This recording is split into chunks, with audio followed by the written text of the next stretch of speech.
بسم اللہ الرحمن الرحیم۔ اعوذ باللہ من الشیطان الرجیم۔ بسم اللہ الرحمن الرحیم۔ صلی اللہ علی رسولہ الکریم۔ السلام علیکم ورحمۃ اللہ وبرکاتہ۔ طلاب کرام عزیز، کیسے ہیں؟ امید کرتے ہیں آپ خیر و عافیت سے ہوں گے۔ بدایت المعارف جزء رابع کا سبق نمبر 12 شروع کر رہے ہیں، جس میں عنوان قرار دیا گیا کتاب کی عبارت ما جل هذا المغزى وما دق معناه سے لے کر ثم قال وتقریب هذه الکلمۃ المبارکۃ بوجہین تک۔ آج کے درس میں جو نکات بیان ہوں گے وہ یہ ہیں۔ نمبر 1، امر بین الامرین کی حقیقت مصنف کی نظر میں کیا ہے، اس کے بارے میں مصنف کون سا نظریہ رکھتے ہیں اور اس کی اہمیت کو کس طرح دیکھتے ہیں۔ نمبر 2، ادلہ نقلیہ اور عقلیہ کا نتیجہ بیان کیا جائے گا جو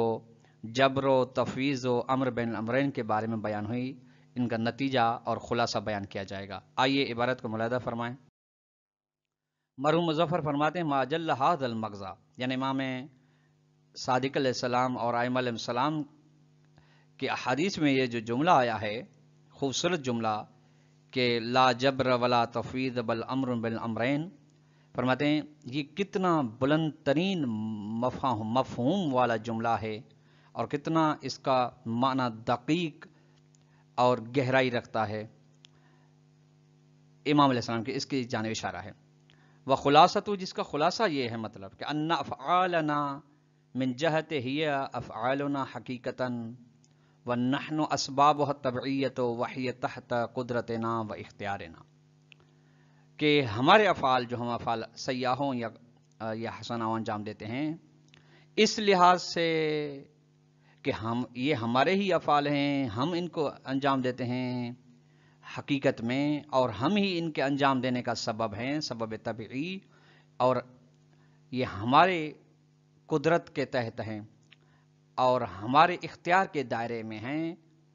ہم نے اختیار کی طاقت کی بنا پہ انہیں انجام دیا ہے، اس لحاظ سے یہ ہمارے ہی افعال ہیں۔ ومن جہت اخری، دوسرے لحاظ سے یہ مقدورۃ للہ تعالی وداخلۃ فی سلطانہ،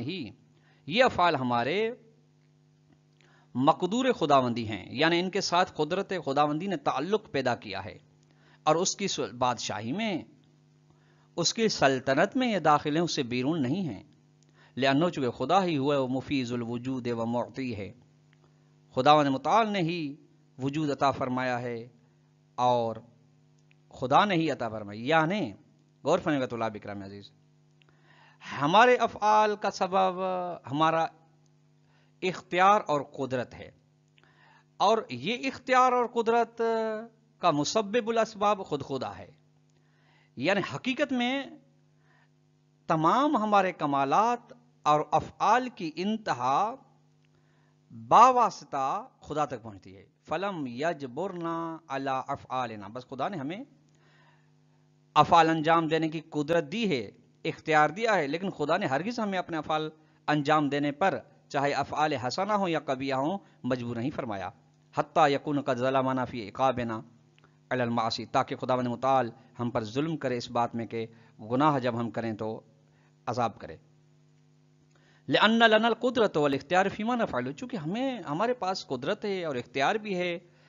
جس کو بھی ہم چاہیں انجام دیں، ان افعال میں جس کو ہم انجام دیتے ہیں ہمیں قدرت بھی اختیار بھی ہے۔ یعنی ایک تو قدرت بھی ہے، دوسرے یہ کہ دونوں پہلو یعنی فعل و ترک کے پائے جاتے ہیں ہمارے اختیار میں۔ ولم یفوض الینا خلق افعالنا، اور خدا نے ہمیں تفویض نہیں کر دیا ہے کہ ہم اپنے افعال کو ایجاد کریں، تفویض نہیں ہے۔ حتی یکون قد اخرجھا عن سلطانہ، تاکہ خداوند متعال کی بادشاہی سے یہ ہمارے افعال خارج ہو جائیں۔ یعنی ایسا نہیں کہ ہمیں خدا نے قدرت دی ہے، اختیار دیا ہے، لیکن ہمارے حوالے کر دیا ہے کہ تم بس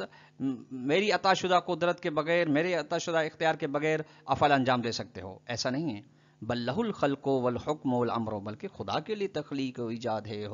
خدا کے حکم سے ہی ہر چیز ہو رہی ہے، خدا کے امر سے ہی یہ کائنات چل رہی ہے اور کہ اس کائنات کے آثار نظر آ رہے ہیں۔ وہ قادر علی کل شیء ومحیط بالعباد، اور وہی خداوند متعال ہر چیز پر جس پہ شے کا اطلاق آتا ہے، جس کا وجود ہے، جس کی ہستی ہے، اس پر خدا کی قدرت ہے، خدا کی قدرت کے بغیر کسی بھی چیز کا اثر نہیں، اور وہی اپنے بندوں پر احاطہ تام رکھتا ہے۔ یہاں تک عبارت تھی مصنف کی، آئیے اس عبارت کی وضاحت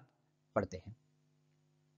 ولا يخفى عليك ان المحصل من الادله النقليه والعقليه هو نفي الجبر۔ طلاب کرام عزیز، آپ کے لیے بات مخفی نہ رہے کہ خلاصہ ان ادلہ کا جو ادلہ نقلیہ قرآن و سنت سے تھیں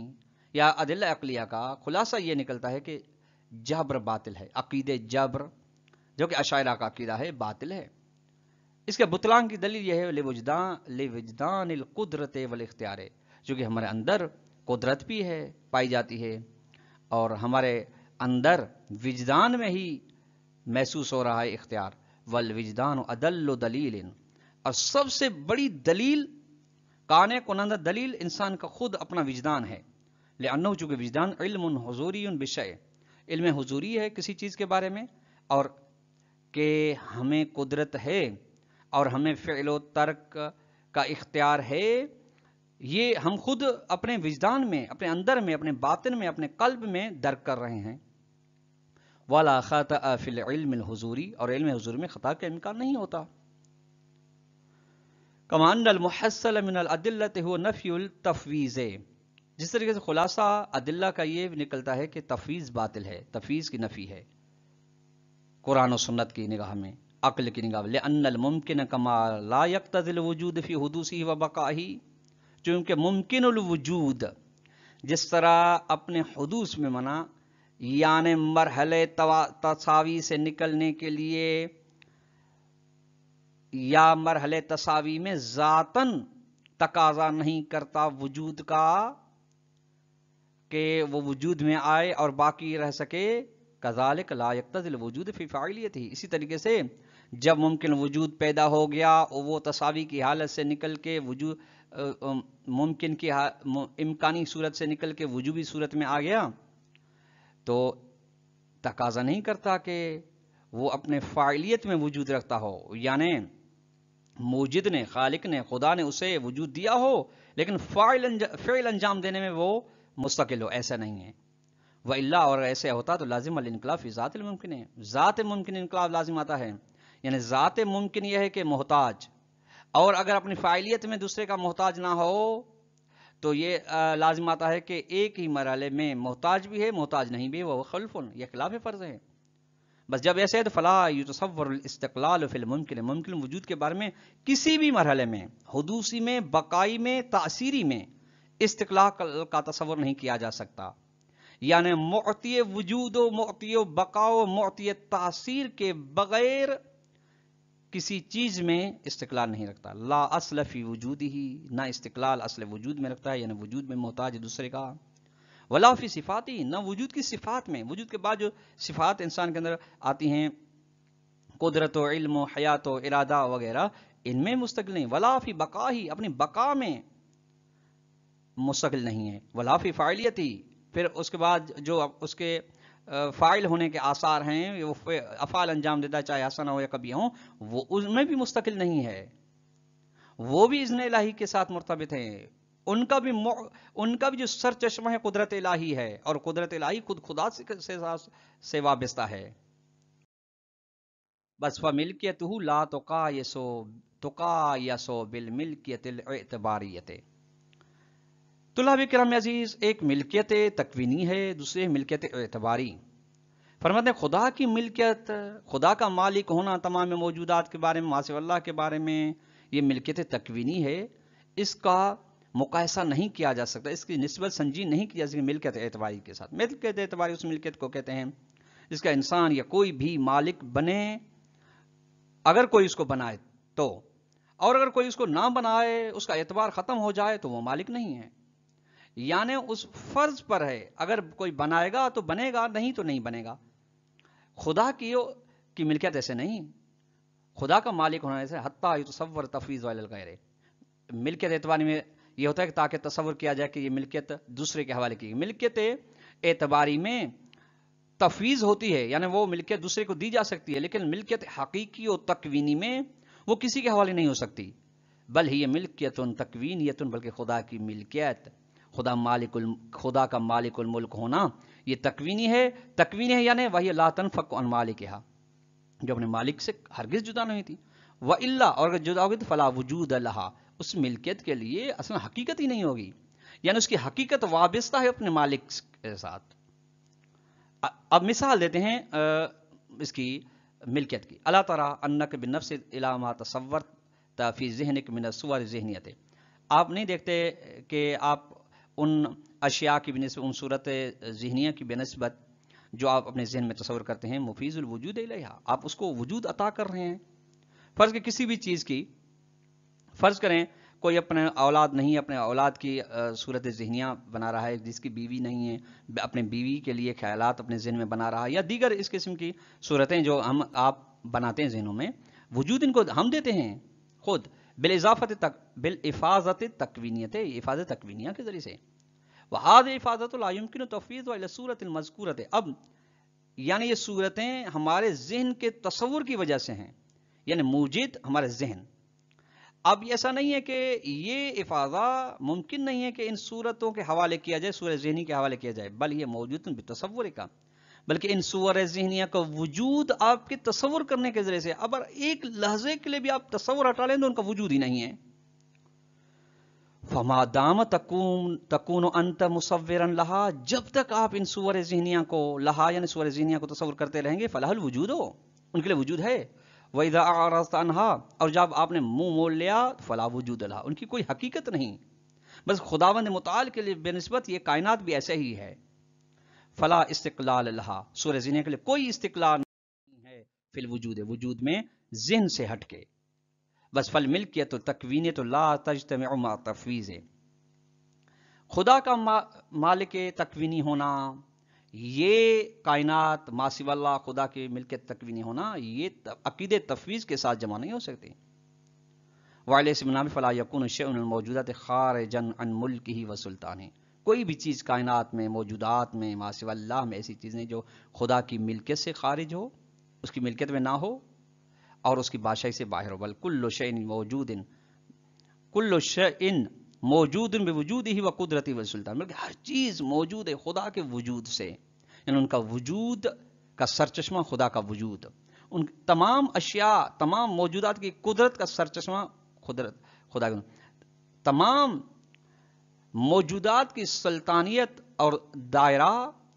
اور احاطہ خدا کے احاطے کی وجہ سے۔ فالاعمال الاختیاریۃ کسائر الموجودات داخلۃ فی قضائہ و قدرہ ولا تخرج عنہما، بس اعمال جو انسان اختیاریت یعنی فعل و ترک پر اختیار رکھتا ہے، تمام دیگر موجودات کے مانند یہ اعمال اختیاری چاہے یعنی سیئہ اور قبیحہ، یہ ایسا نہیں کہ کبھی اعمال قضاء و قدر الہی سے باہر ہوں، بلکہ یہ داخل ہیں قضاء و قدر الہی میں اور قضاء و قدر سے باہر نہیں ہیں۔ فرق وانما الفرق بینہما، فرق یہ ہے کہ وہ وساطۃ الاختیار فی الاعمال دون غیرہا، دون غیرہا، فرق یہ ہے کہ ان دونوں کے درمیان فرق یہ ہو جائے کہ انسان کا اختیار واسطہ بنتا ہے اعمال میں، یعنی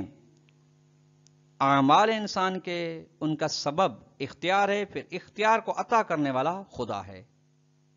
اس کے علاوہ اور کوئی چیز واسطہ نہیں بنتی۔ فالاعمال بنسبت لیست مستندۃ الیہ تعالی فقط، یعنی ایسا نہیں کہ انسان کے اعمال اختیاری کی نسبت خدا، بس اعمال خدا کی فقط خدا کی طرف منسوب نہیں ہیں، بحث اس طرح کے لا مباشر انسان ہے کہ انسان نے بالکل ہی انجام نہ دیا ہو، بلکہ خود ڈائریکٹ خدا انسان کے اندر اعضاء و جوارح کے اندر سے ہی خود خدا یہ افعال سرزد کر رہا، ولا تاثیر لو، اور ایسا نہیں ہے کہ انسان کے لیے بالکل اپنے فعل کے لیے اثر ہی نہ ہو، ایسا ہرگز نہیں ہے، یہ مراد نہیں ہے۔ کما یقول جبری، جس طرح کہ جبر کے قائل والے یہی کہتے ہیں کہ انسان مجبور ہے کبھی فعل انجام دینے پر بھی اور حسن فعل انجام دینے پر بھی، اس کا کوئی اختیار نہیں ہے، وہ جو مجبور کر رہا ہے مالک الملک، وہ وہی فعل انجام دے رہا ہے، انسان کی کوئی تاثیر نہیں۔ کما لیست مستندۃ الی الانسان فقط، جس طریقے سے یہ افعال انسانی ایسا نہیں کہ خدا سے ہٹ کے انسان کی جانب منسوب ہوں، بحیث یخرج عن سلطانہ و قدرتی، کہ خدا کی مملکت سے باہر ہوں، خدا کی قدرت سے ہٹ کے ہوں، ایسا نہیں ہے۔ کما یقول تفویضی، جس طرح تفویض کے عقیدے والے یہ کہہ رہے تھے کہ انسان کے حوالے کیے گئے اس کے اپنے افعال اس پہ مستقل ہے. بل الافعال فی عین کونہا مستندتاً الی الانسان بالحقیقت، بلکہ افعال انسانی در حالانکہ ان کی نسبت انسان کی جانب حقیقتاً چونکہ فاعل مباشر ہے لصدور عنہ بالاختیار، چونکہ انسان کے اختیار کی وجہ سے صادر ہو رہے ہیں اس سے، اس حالت مستندتن الیہ تعالی، ان کی نسبت خداوند متعال کی جانب بھی ہے. لأنہ معطی الوجود والقدرت، چونکہ خداوند متعال ہی ہے جس نے انسان کو وجود دیا، انسان کو قدرت دی اور اختیار دیا، اس کی بنا پر یہ افعال اس سے سرزد ہو رہے ہیں. فالاستناد الیہ تعالی طولی، بس افعال انسان کی بنا سے خداوند متعال کی جانب طولی ہے، عرضی نہیں ہے. اور ملکیت طولیتن، اور انسان کا مالک ہونا کسی بھی چیز کا، اپنے اعضاء و جوارح کا یا تمام چیزوں کا یا افعال کا مالک ہونا، یہ طولی ہے، عرضی نہیں ہے. اور طول و عرض کی چندین بار وضاحت ہو چکی، کما اشیر الیہ فی روایات، جس کہ اس بات کی جانب روایات میں یوں اشارہ ہے کہ من انہ هو المالک لما ملکہم، خداوند متعال ہر اس چیز کا مالک ہے جس کو بندوں کو مالک بنا رہا ہے. والقادر علی ما اقدرهم علیہ، اور ہر اس چیز پر قدرت رکھتا ہے جس پر خدا نے قادر بنے ہیں بندوں کو. بہر الانوار جلد 5 صفحہ 16 اور کتاب انسان و سرنوشت صفحہ 101 پہ. وہذا هو معنی الامر بین الامرین، شاہ محترم فرماتے یہی تو معنی مراد ہے جو اب وضاحت ہوئی، یہ امر بین الامرین کی معنی ہے. وذهب الیہ المحققون من علماء الامامیت، اور اسی بات کی جانب علماء امامیہ کے محققین حضرات گئے ہیں. علامہ نصب الیہم المحقق اللاہجی، اس بنا پر جس کے جانب محقق اللاہجی نے ان کی جانب نسبت دی ہے کہ اسی بات کو علماء امامیہ حقہ نے پسند کیا ہے. قدس سرہ، گوہر مراد صفحہ نمبر 235. واختارہ المحقق طوسی فی شرح رسالۃ العلم علی المحقیہ، اور اسی نظریے کو انتخاب کیا ہے، اختیار کے موقع کے طوسی نے یعنی خواجہ نصیر طوسی نے رسالہ علم کی شرح میں جو حکایت کی گئی، یعنی دیکھی میں نے نہیں دیکھی، گوہر مراد والے فرما رہے ہیں. یہ بات گوہر مراد میں ہے صفحہ 235. قال محقق الاسوانی، محقق اسوانی قدس سرہ فرماتے ہیں بعد رد